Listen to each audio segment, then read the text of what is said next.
I had this idea that really persisted, that I thought it would be a lot of fun to have a character who was a superhero but a super slacker about it. She was kind of an unwilling superhero, and part of it was because bad luck dogged her everywhere, because if you get really big as your superpower, what you're going to do is really big property damage. Picture this, a 250-foot tall superheroine in a bright red coat and thigh-high boots, standing over a city she just accidentally half-destroyed while trying to save it.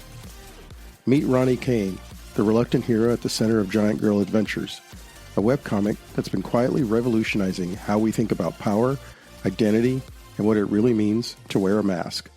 But here's the thing that gets me. The creators behind Ronnie's story, Sabrina Pandora from Texas and D. Fish from rural Pennsylvania, know a thing or two about secret identities themselves.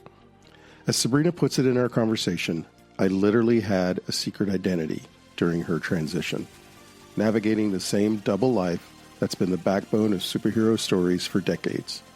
The parallel isn't lost on either of them.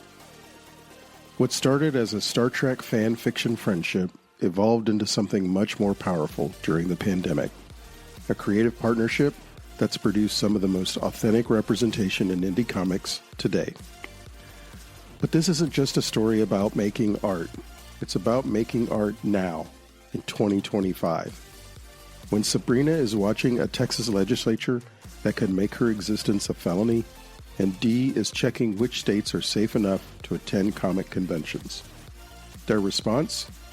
As Sabrina tells me, persist as I do, and push back the darkness by making art. 13 years into Giant Girl Adventures, these two trans creators are doing something that feels both timeless and urgently necessary, proving that the best superhero stories have always been about the people society tells can't be heroes. Their message is beautifully simple. We exist. You're not alone. And in a world trying to erase that existence, that might be the most heroic act of all. This is Art in the Raw. All right, Sabrina Pandora, D. Fish, welcome to Art in the Raw. Thanks for joining us. Thanks for having us. Yep. Yeah, thanks for inviting us. Looking forward to the conversation. Sabrina, you've mentioned being a lifelong comics collector, and you always dreamed of creating comics. Can you share with us kind of the moment when your hobby of collecting comics transformed into a desire to create them? I had a very close friend and his best friend who created some comics to submit to Dragon Magazine to try to get a gig doing comics there, which was a big gaming magazine of the 80s. And watching them produce comics showed me that it was just a craft. It could be done. And that's what inspired me to start making my own. I put it off for a lot of years, but I got back around to it again. Nice. How did that eventually manifest as Giant Girl Adventures? I had this idea that really persisted, that I thought it would be a lot of fun to have a character who was a superhero but a super slacker about it. She was kind of an unwilling superhero, and part of it was because bad luck dogged her everywhere, because if you get really big as your superpower, what you're going to do is really big property damage. Yeah. So she was perennially dogged by the troubles that she left in her wake. And that was what got me started telling Giant Girl Adventures. Dee, what about you? You had a webcomic called Finding Dee. Is that still something that you're working on? Yep. I've been working on that since 2017. It's a weekly webcomic. I've been working on that for years, still going with it. And we got, the 7th black and white collection will be sixth black and white collection will be coming out soon, and the 3rd color collection is in process now. Nice. And yeah, it's one of many comics I've worked on. Sounds like it. I know that comic kind of chronicled your coming out as trans in your 40s. How was there a turning point when you decided to share that journey through your art? And how did it inform your approach to maybe doing Giant Girl? The moment for me, it was I'd already come out. I've been working on another strip before that for years called Dandy and Company. It's the first comic I ever created. I've been drawing it for years, and I was always a character in the strip. I was the cartoonist, so I came out in the strip.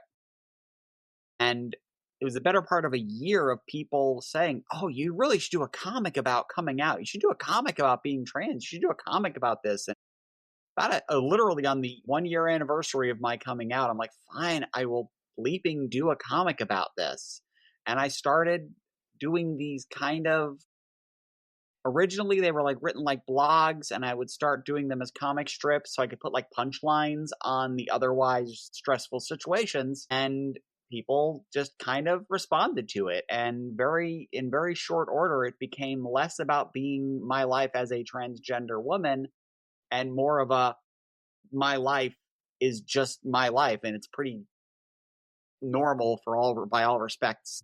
And that became the crux of the strip, is kind of pointing out that there's no real weird mystique going on here. It's the same boring crap everyone else deals with in their lives. Exactly. LGBTQ people are just everybody. We all have the but same. I would posit that your strip is also much more fantastic because it's your life, but you're very imaginative. Yeah, and so you often breathe a lot more color, and you show your fandoms, and the things that you love are often paid homage to within the strip. So you are giving the reader a much more in-depth look at who you are than just your boring, average, everyday life. This is true. So this is for both of you. So either one of you, feel free. The character of Ronnie Kane is a very kind of bold identity. The red coat, the thigh-high boots, the internal struggle with what heroism really means. What personal experiences or influences helped shape Ronnie, and how has your connection to her changed over time? Well, Dee picked this one up as of this book, and this was the 6th volume. As far as experiences that shaped her, I always imagined, if you got superpowers, what would it really be like? And I loved the concept that really, if you did empower yourself, it would just produce nothing but trouble. And I thought that would be a fun story to tell while I wove a larger story around it. And for this one, I wanted to do a big fantasy epic, so that's paying homage to the tabletop games of my youth, playing D&D when I was a kid. Now, as for what drives the artistic look of it, artistically speaking, I draw a lot of inspiration. I mean, there's a lot of comic book artists I reference or will kind of call back to. Arthur Adams, for storytelling, a lot of John Romita Jr., who, for my money, is probably the best at drawing things that just look way bigger than they possibly could on the page. Mm-hmm. Scale and scope is definitely a big deal to me. Gareth Edwards' 2014 Godzilla, I reference that a lot in the way they frame the shots to make Godzilla look really big. More than that, to me, it's always going to be about the characters. It's always going to be about making sure that no matter how superficial Ronnie might be acting in any given scene, I want to make sure that I'm drawing what's going on in her head. Mm-hmm. Something Sabrina and I talk about a lot is she's not an idiot as a character. Sometimes she'll act like it, but she's got a lot going on in there, and I'm all about the silent acting, about the body language, about the expressions, so that it really conveys, like you said, she's a very, very big character, metaphorically and literally. She wears, the thigh-high boots, and everything is in red all the time. And there's nothing about it that screams, "Look at me." And for people who are screaming, look at me, to me, there's always something going on under the surface worth exploring. Mm-hmm. And artistically, I dig into that stuff. I love thinking about that and putting that into the artwork and presenting that characterization as best as I can. How much of each of you do you think is in the character of Ronnie, Sabrina? There's a fair amount of me in there, but I would dare say that Ronnie is much more optimistic. God knows she's braver, but her slacker tendencies, those come from me. Gotcha. And Dee, is there any of you in Ronnie? Artistically speaking, if I'm drawing a character, I'm putting a little bit of something of myself in there. Mm-hmm. The indecisiveness or we have photographic evidence of her hunkering down to get a pose, to get a photo of it so that she can reference it to go, what does it look like when you're doing that? Yeah. I mean, I'd say there's that. It's her in there. There's probably more of you in Ronnie once I took over on this book than there was before, because we meet like this on screen all the time. So there are visual mannerisms that I will put in there that I definitely see a resemblance, I think. Sabrina, you've said before that you built, quote, an entire mythos for readers to explore. Absolutely. Take us back to that moment when Giant Girl appeared in your imagination. Was there a moment there where you realized just how expansive it could become? Yeah, not early on, no. Initially, it was just kind of a gag. And because I came up with her, I came up with how she came to be, her mother and her grandfather, and I came up with her arch enemy, which is Badonkosaurus, which is far and away, she's a far more popular character than Giant Girl is in her own strip, which is somehow fitting. But Badonkosaurus is the big 250-foot tall kaiju queen. The two of them are bound to be enemies. When I came up with that was where I realized that maybe telling a giant superheroine story might have a little more meat and potatoes to it. And so I started putting it together. Eventually, I pulled all of the threads that I'd put out there together and started forming them into a large overall plot, which who knows if I'll ever get to it. The joy of being a comics writer is I can write years in advance. I'm ready to go, but until I can pay an artist to sit down and spend the time to draw all of that out, yeah. It can be as written as you want, but it's yeah. So I want to pose this question to each of you, and I'll start first with Dee. A lot of artists have like a single early influence that kind of cracks everything open for them. Can you share with us kind of a comic or a book or a piece of art, something that fundamentally changed for you how you see storytelling? This is a tricky one because there is no one thing. There isn't any one thing. There's a combination of elements that all kind of conspired to get me into the whole mindset of being on the path I am now,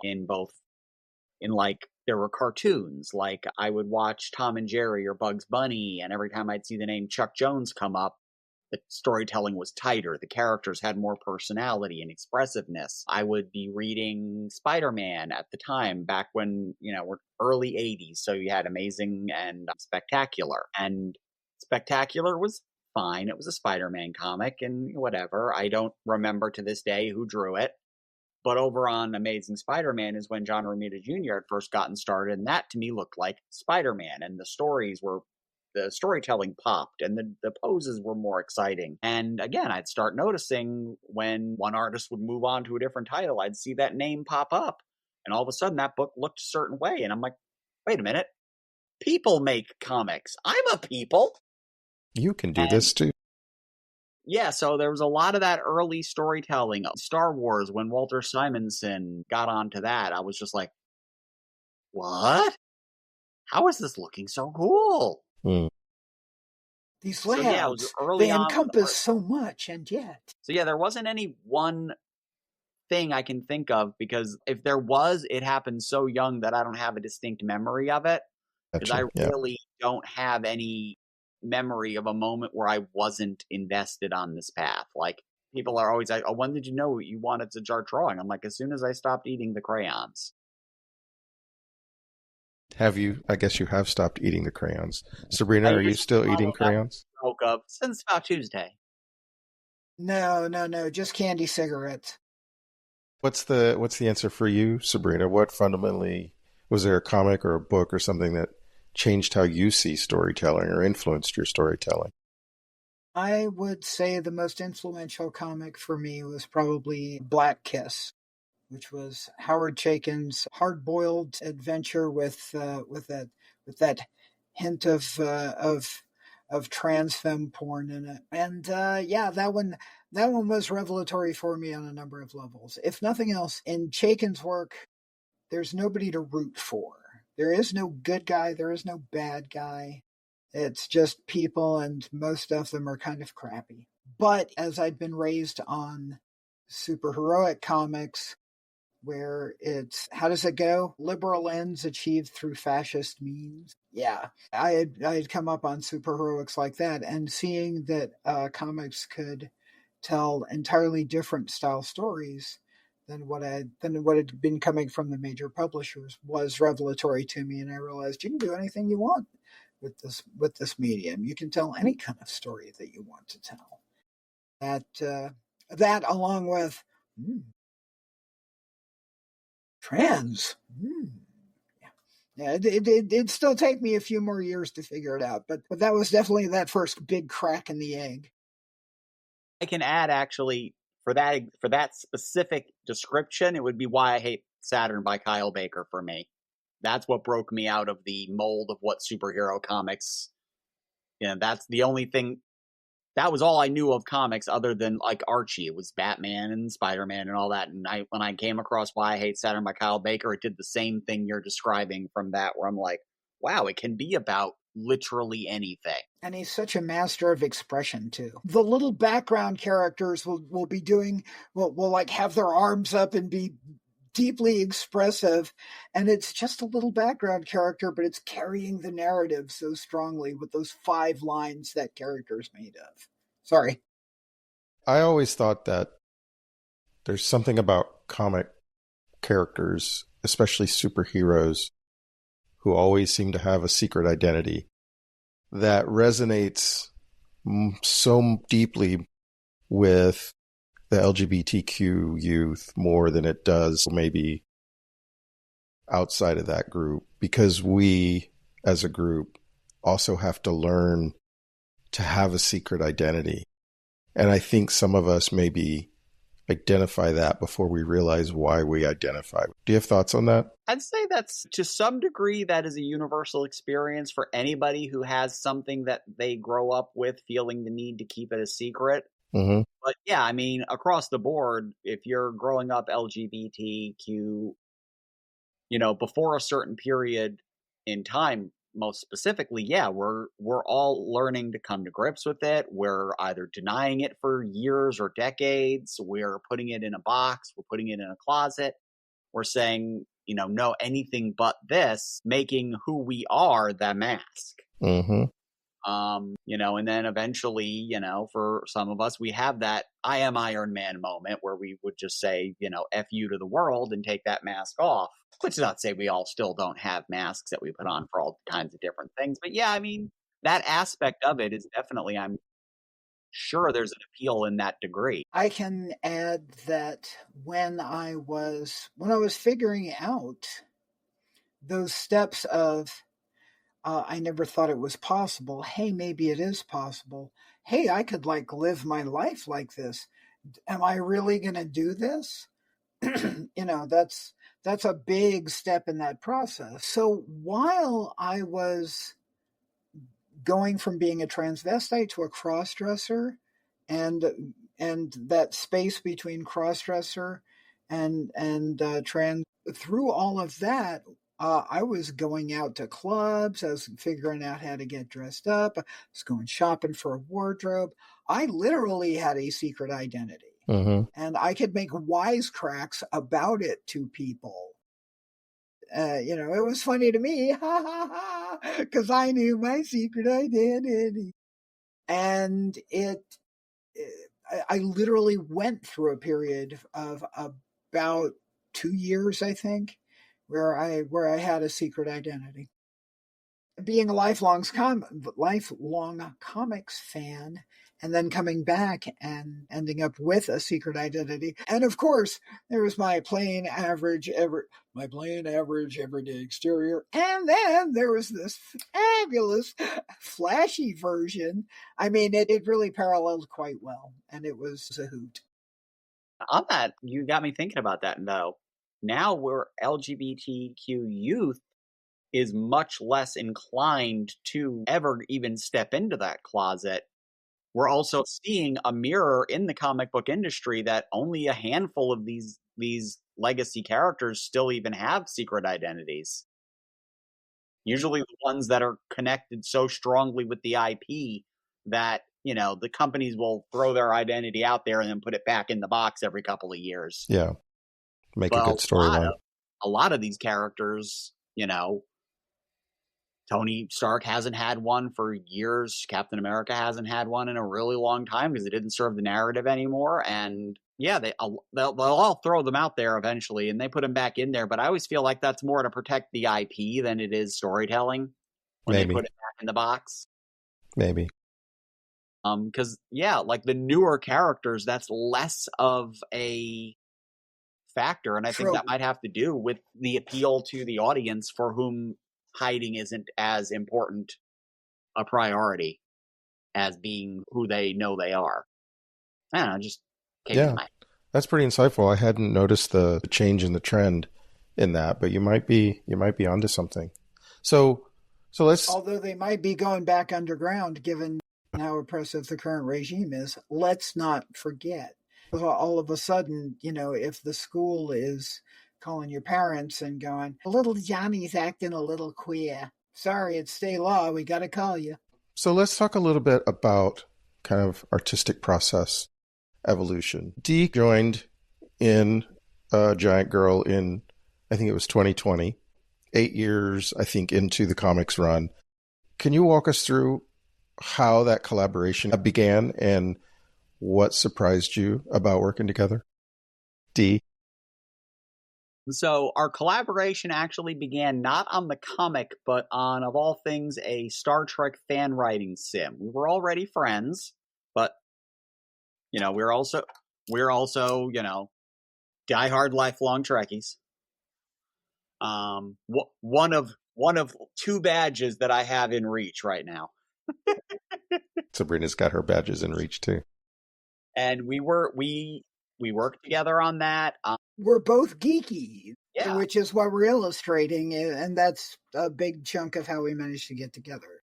But it's also where we learned that we had a decent rapport when it came to collaborating. And then it was during COVID, and I was wrapping up on one project that really kind of wasn't going anywhere. It was taking up a lot of my time, and I'm like, I'm kind of done with this. And definitely, it was during COVID. I had a zillion projects on my plate, and was like, I did a random pinup just for fun. I'm like, and we started talking back and forth and decided to kind of jump into it. It's been that kind of roller coaster ever since. So what happened was we worked it out to where she was picking up the story already in progress.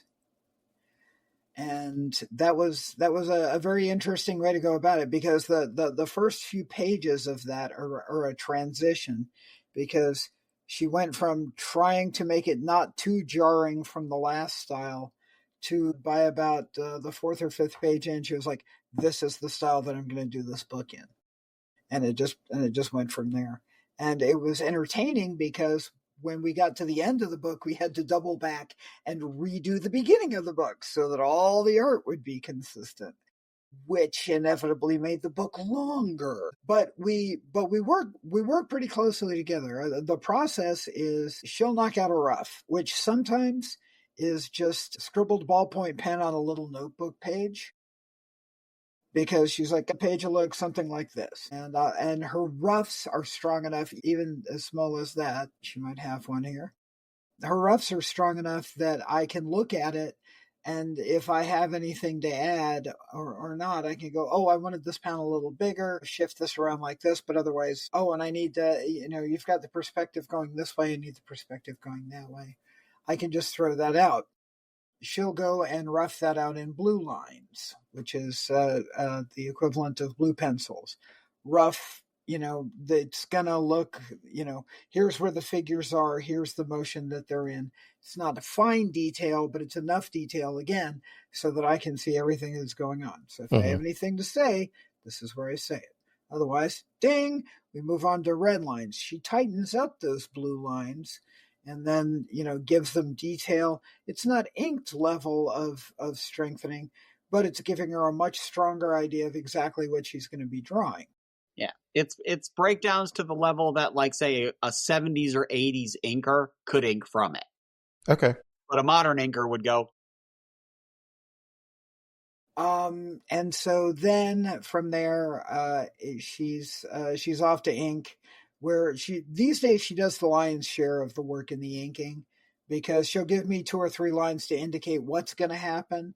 And I go, oh yeah, cool. And again, if I have any input, all of the stages along the way, I get an opportunity for input. Very rarely do we get late in the process where I'm going, maybe we could change this. And we worked out as a creative partnership a long time ago. Hey, could we do this? We could, but it would be a huge pain in the ass and a big time sink. And I would prefer not. That's a fair answer. Okay, let's keep moving. There you go. Is it super important? It is not, And every now and again, we'll be like, and I'll be like, well, it'll be a huge time sink and a big pain in the ass. But dang it, it's good. It's really good. It's better than what we've got. And I will throw that day at it and go, okay, we're redoing this section of the page. Very rarely, though, have we ever done that when it actually got to inks. I think we maybe done it once or twice tops. And I think really the key is we respect each other, and we respect each other's opinions and time, because we're both making sacrifices to bring this to life. And so if I ask something and I'm insistent on it, it's always because I feel that it's for the betterment of the work. And if she agrees, then that's what we do. And if she doesn't agree, then that's not what we do. How would you say your storytelling has evolved from before Dee got involved to now that Dee is involved? Has it changed? Has the storytelling changed with her involvement?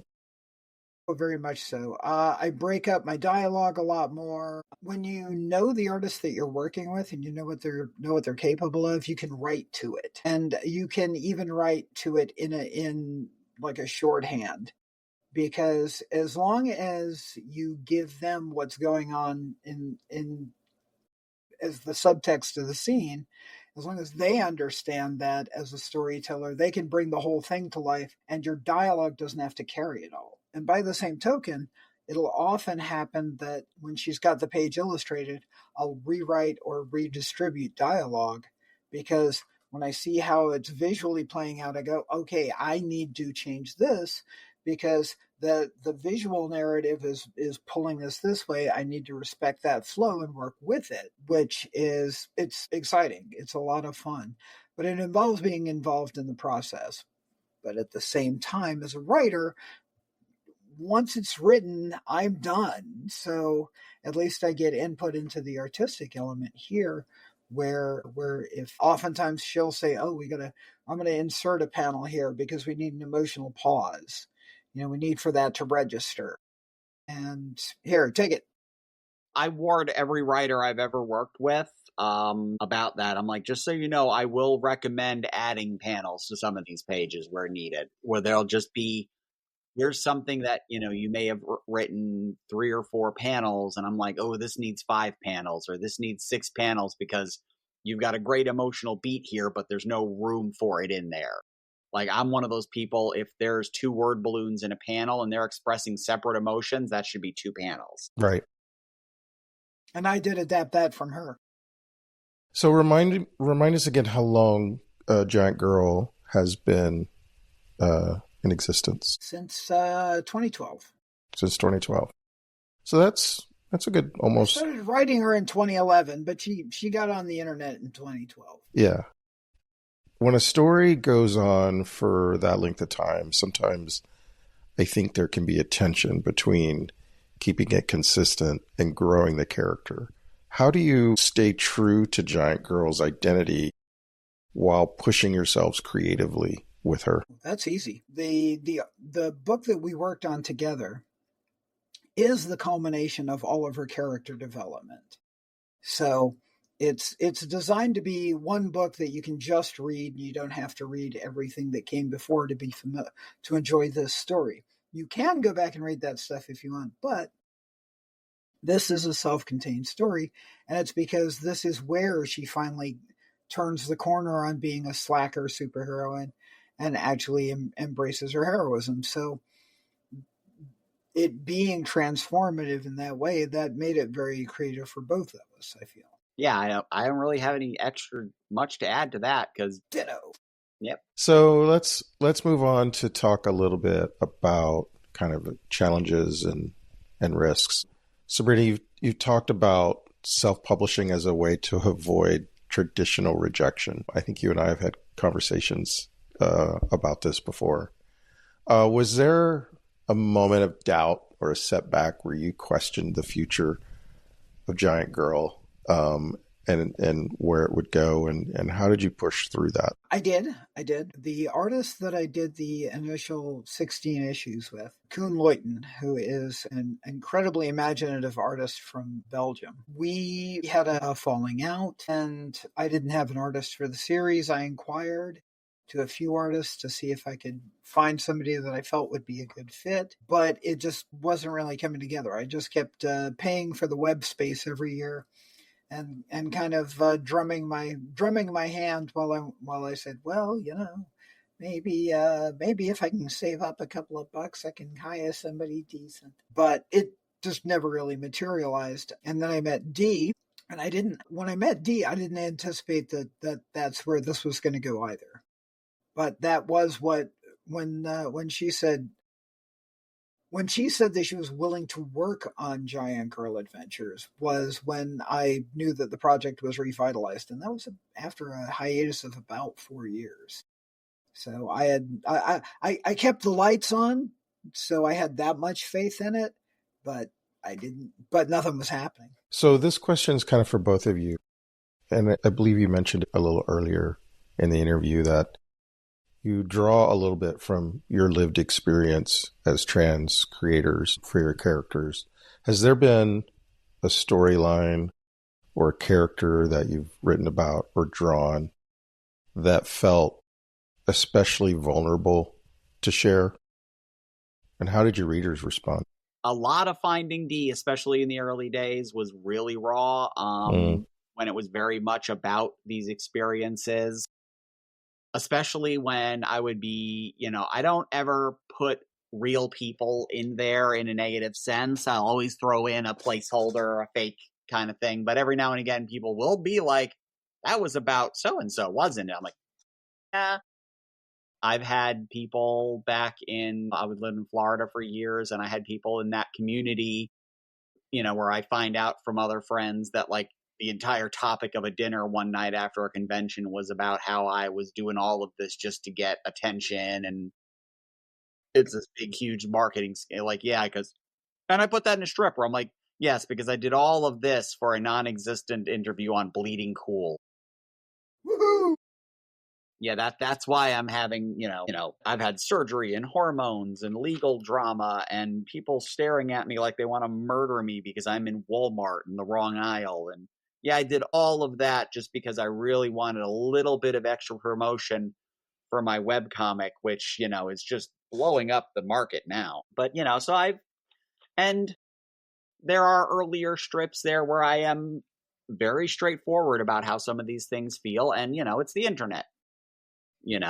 People will come out of the woodworks to use that against you. And those are the things that tend to linger in the memories, but the experiences have been far outweighed by the positive reactions that I've gotten with it. But I think I put a little bit of that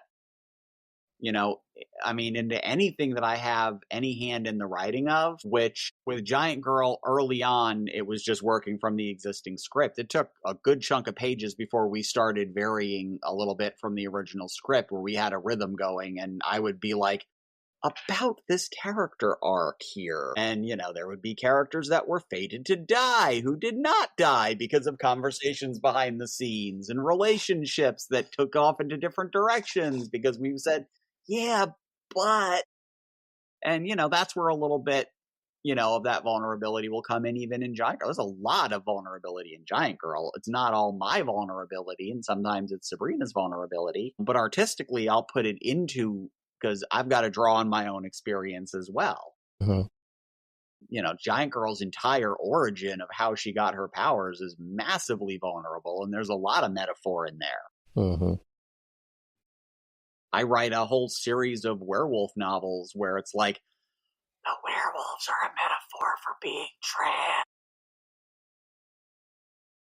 And I put a lot of that into there. I put a lot of my vulnerabilities into everything. It's creating anything is very much like just like peeling your skin off and being like, hello.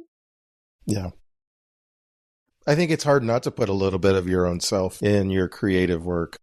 Yeah, if you're not doing that, I think it comes across and the work has no energy, no soul or spark to it. I've read plenty of things that are just, oh, look, there's a machine that is churning out content.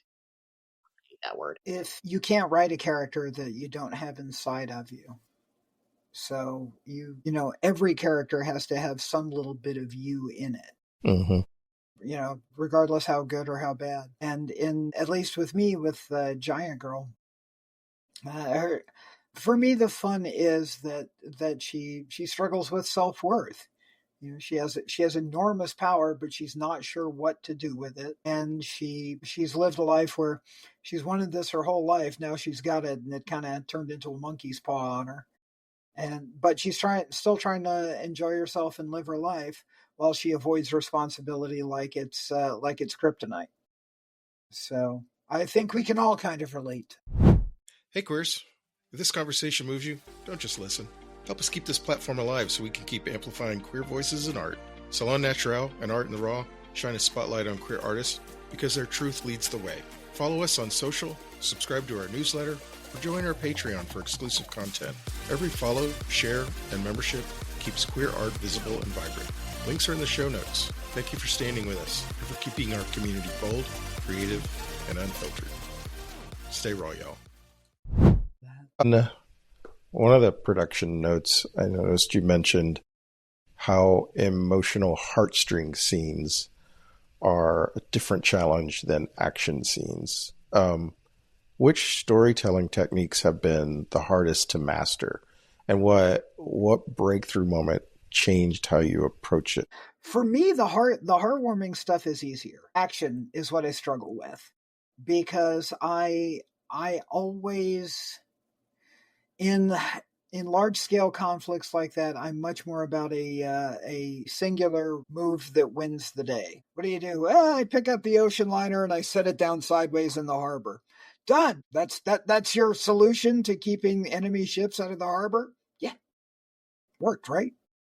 Gonna go find a bar. Now, you could make that a much more interesting and involved action sequence than that. But my instinct is always to, I have a simple solution. We're done. But let's go find the bar. It makes sense, but it makes for a less exciting story.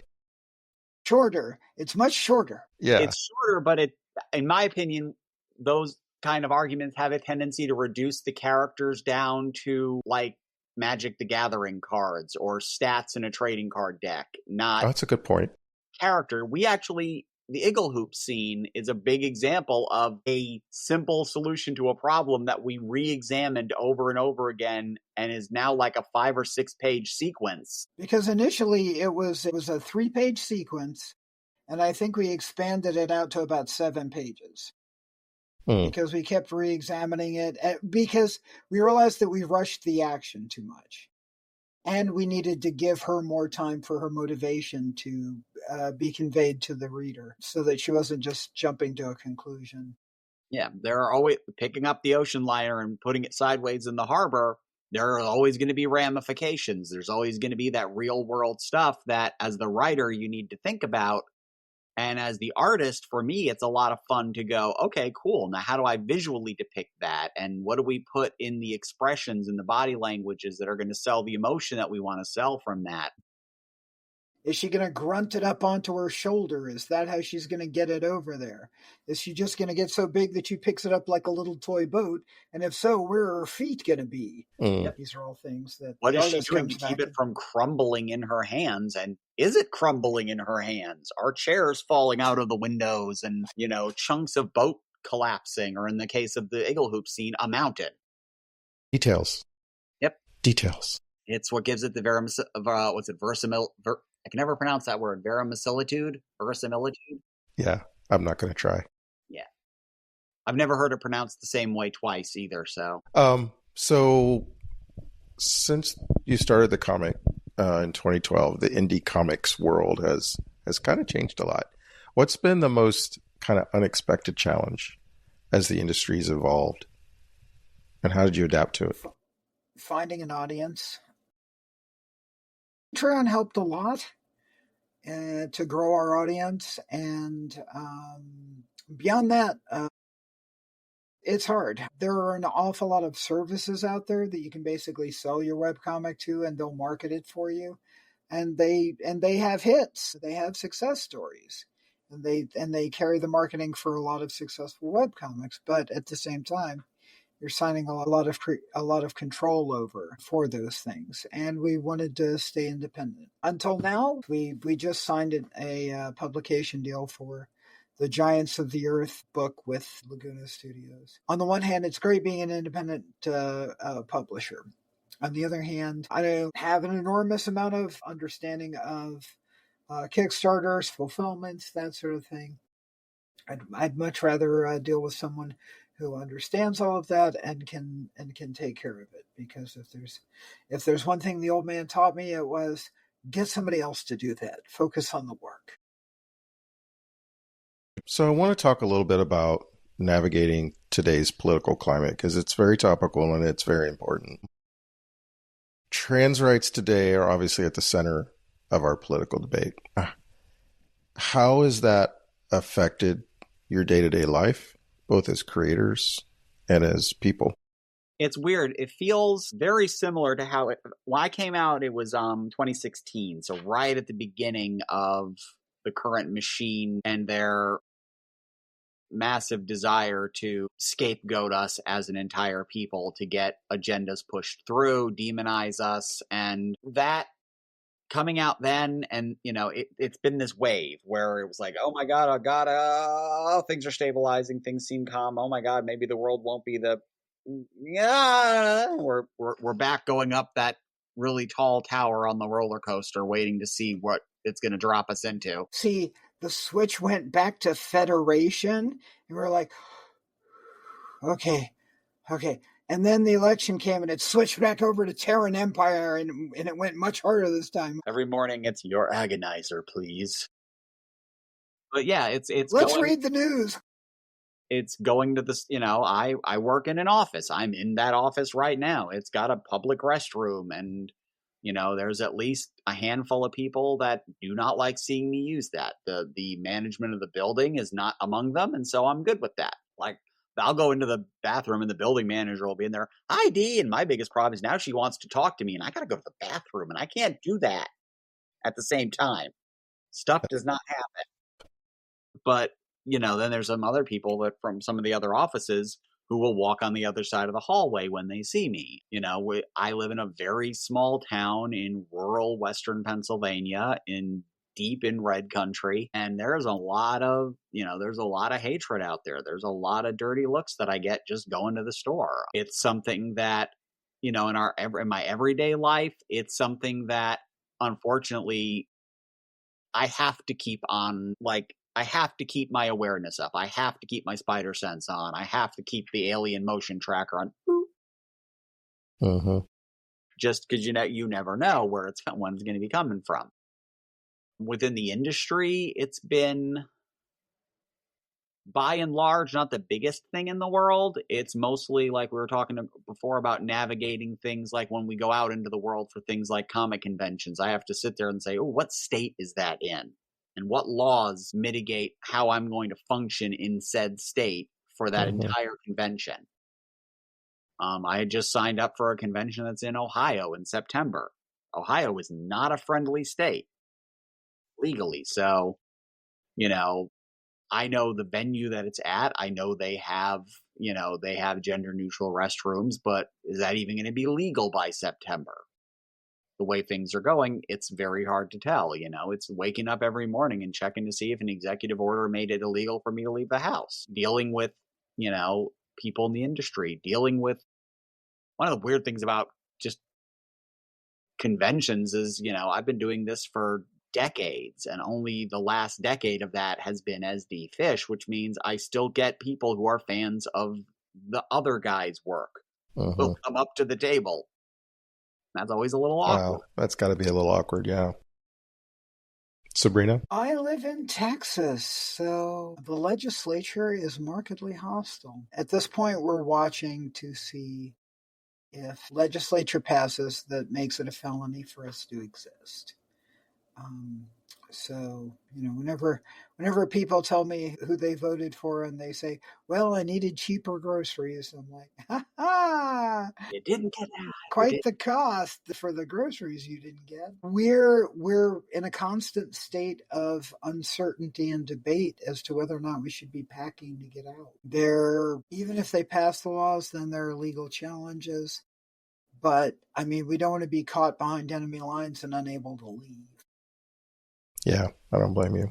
Which is a novel experience as an American in America in 2025. Yeah, I never thought we'd be here. Yeah, this was the realm of fiction for so long. I was born in Queens. I'm a native New Yorker, for Christ's sakes. And yet I may be sent to federal prison for felony of existing. So it wears on me. It does. And it does tend to take a bit of a toll on my creativity. But at the same time, because my day is so filled with keeping track of the horrors persist, as do I, instead with the Giant Girl Adventures novel finished, Dee came back to me and said, okay, so here's the thing. I love working with you, and we produce beautiful work. It's very nice. I'm so proud of the work that I've done.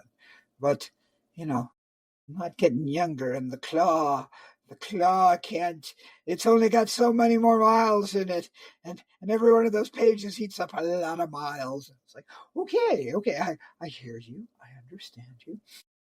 So what would you like to do? And it took us a couple of weeks to spitball ideas around, but I kept kind of pushing the idea snowball forward until I figured out what we wanted to do. And in doing so, in formalizing that creative process, in starting to craft stories in that milieu, I kind of found an escape in that, because facing the darkness by being creative and constructive and optimistic is its own form of rebellion. And when she came up with this, she said, I want to do a fantasy-based cartoon.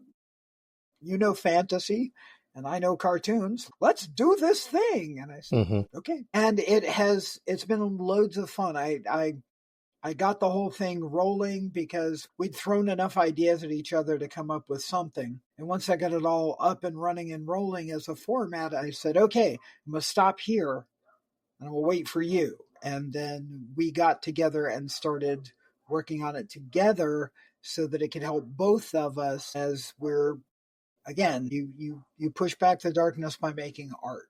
Yeah.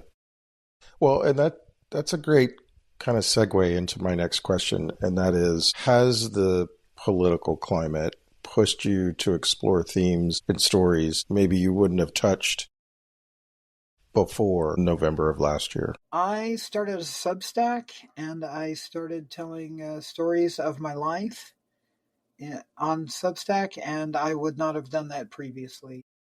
Much more personal than I would care to have out there on the internet.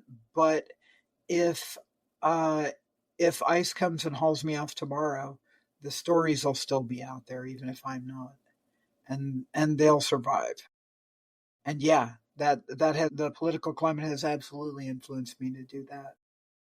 Do you like it if I shared the link to that in the show notes of this episode?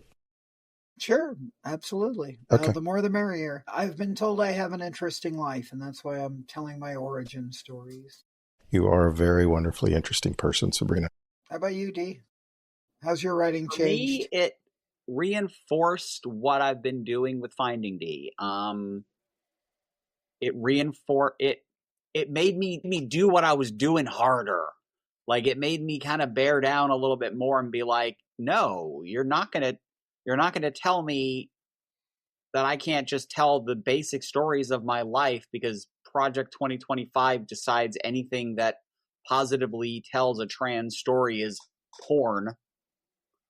And you know, I'm gonna end the strip when I decide to end telling these stories, not when. So yeah, it made me bear down a little harder and push the turd of freedom out. And you mentioned this earlier, Sabrina, so I want to follow up on it a little bit, given this topic. What role does representation of yourselves and your characters? And I think I know the answer to this, but I want to make sure our listeners are aware of it. What role does representation of yourselves and your characters play for young or questioning trans readers today? What do you hope they see? We exist. You're not alone. In every flavor, like we are all just people. We can be boring and we can be kinky and we can be all of those different things, but our existence isn't cause for demonization. We exist, we're allowed to exist, we're allowed to put our stories out there. We happen. Yeah. Nobody jumps out and goes, gosh, you know what would be swell? If I could be trans. Let me throw that one out. That's one of my personal favorites. Let's see if I can Let's see if I can summarize. That's right, boys and girls. I gave up cis, straight, white privilege so I could become a third-class citizen in my own country. Yeah, that's right. I did it all just so that I could get stared at when I go to use the changing room at Ross. And occasionally said, excuse me, these are the ladies' changing rooms. Yeah, I know. Thanks. Yeah, that was our big trans agenda. You betcha. But yeah, it's important for kids to see that we exist, that we can have lives, that we can still be, that we can have lives, that we can produce art, that we can tell stories. We can contribute to the greater human story just as much and with just as much validity as everyone else. That they have a tribe out there and we have something to contribute. One last question on the topic. How can LGB creators and non-LGBT straight creators help amplify trans voices in the arts? Are there examples where allies helped bring your work to a bigger audience? How can they help? You're doing it now. Exposure. Give our work greater exposure. Promote trans voices. If you want us to be seen, if you want us to be heard, promote our work. And just like you're doing now, and that goes a long ways because it brings it to a broader audience. Same deal. I mean, like you said, this show right here, for Laguna Studios coming out and saying, hey, Dee, we want to publish and colorize your stuff and, put it to a bigger thing and get it into bookstores and get me into library conferences and stuff like that. Just people who, we post our story in the form of, say, Sabrina's blog or my blog or my webcomic or Giant Girl or whatever, share it. The story's out there. Share it to the world. We can only shout from the mountaintop so much. Our voice only carries so far. Even And mine. it's squeaky and nasal. Maybe Sabrina's carries a little further. Not really that far, you'd think, but no. Let's talk about legacy and future aspirations. Giant Girl Adventures explores things like identity, power, heroism, all through Ronnie's lens. What part of her journey do you most hope resonates, especially with readers searching for their own sense of self? I'd say that the most important lesson that she learns, that I would hope that readers could connect with and take away from, is that she learns to forgive herself. She learns to accept her mistakes, accept her past, and face them so that she can move into a more positive future.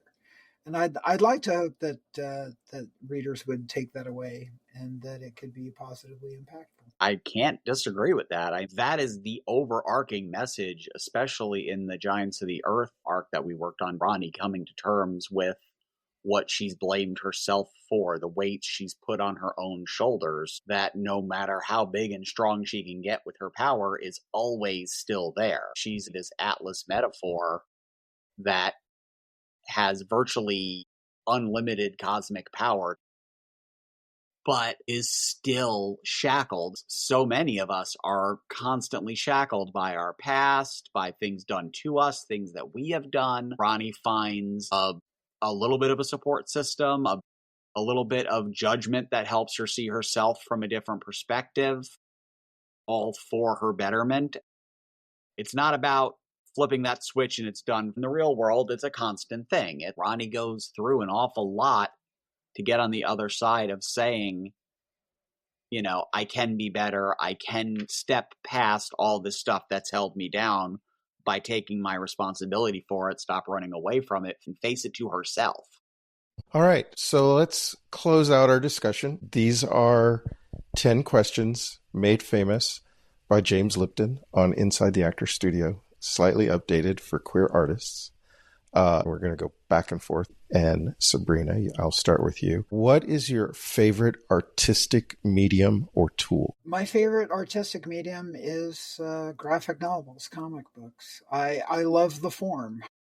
I do seem to prefer magazine size format over traditional comics. It's a slightly different size page. But yeah, I love graphic novel storytelling. D, what artistic trend or cliche do you wish would disappear? So many. My God. You might have broke her. I think so. Sabrina, do you have one? One artistic trend that I wish would go away. Oh my God, I broke you both. I have rendered Sabrina speechless. I hate to say something controversial. Go for it. It's good for the podcast. One thing that I think I'd like to see go away is the comic system where, you have to generate original pages in order to actually make any money off of the book after it's published. And even then, only if it's Batman or, a marketable character is that going to be so. And artists are still being paid the rates from the 90s to draw modern comics when the cover price keeps going up. The model of modern comics doesn't work, and I'd like to see that change. I got nothing that I don't. That's all right. I gave her all that time to stall, and she still can't narrow it down to one thing. I just don't want to put my foot in my mouth either, but... What fuels your creativity the most, Sabrina? Weed. The overwhelming need to be better than I was yesterday. What sound or noise instantly inspires you? Sound or noise that instantly inspires me. Vince Guaraldi's Peanuts music. Jump Around by House of Pain. Goes well with the weed. What sound or noise completely kills your focus? Flicking, like picking at your fingernails, that snappy sound. Dog barking in the other room. What's your favorite word or phrase to include in your work? What's that one that you always have to edit out? She does a word search for it so that she can. Was it that or then? Oh God, a bit. Bit. I bet that was the one. I'm working on this series of werewolf novels, and I swear to you, every single paragraph had some use of the words "a bit," sometimes twice in the same sentence. Like, it is my biggest writing crutch, and I had to go in and literally do a find replace, and it was easier to just erase them all and deal with the occasional double space. If you could see any queer artist or trans artist, living or dead, honored with a major public monument, who would it be? I think Susie Izzard deserves a statue, because even back in the days of executive travestie, Eddie was out there being a bold pioneer. And again, representation matters. Being able to see somebody and go, hey, I understand that, and that means I'm not alone. That's huge. And Eddie was out there forever, alone in the wilderness. What is one profession or creative field you can never see yourself in? One profession or anything financial? No. Yeah, there is nothing creative and financial unless you're cooking the books. No, I can't. I can't cook, and I can't cook books. No, anything that level of no. Mm-hmm. I will shut down. I will just fall on the floor. And I'm afraid to ask Sabrina this next question. If your art could take on a life of its own, what form would it take? A cadre of deeply flawed superheroes and heroines and villains. A rather large cadre, because I've got a lot of them in my head. So they all have their own different ways to clamor for attention. And this one will go to both of you for sure. I'll start with Dee. 100 years from now, what do you hope your art says about you to those who find it in the future? I was here. I did something worth remembering in 100 years, and I'm not less than a footnote. I would hope for the same. Honestly, I would like to be remembered for my work. And ideally, you want to be remembered for your work, and also I was fabulous. So I want to be remembered for that too. I had my span of my glory years. Mm-hmm. They were pretty good, so I want to make sure those get remembered too. I may do a photo book. Nice.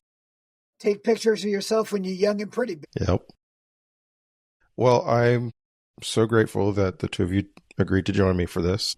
It was a very insightful, very wonderful conversation, and I can't wait to see where Giant Girl goes next. And Adventures in Dungeoneering is going to be our new project. So we'll keep you up to date on that. Like I said, we've begun work on it, and we're both very excited as it's moving forward. Yeah, it's been a lot of fun. Be a lot of fun. Awesome. All right. Thanks so much. Thank you. Thank you.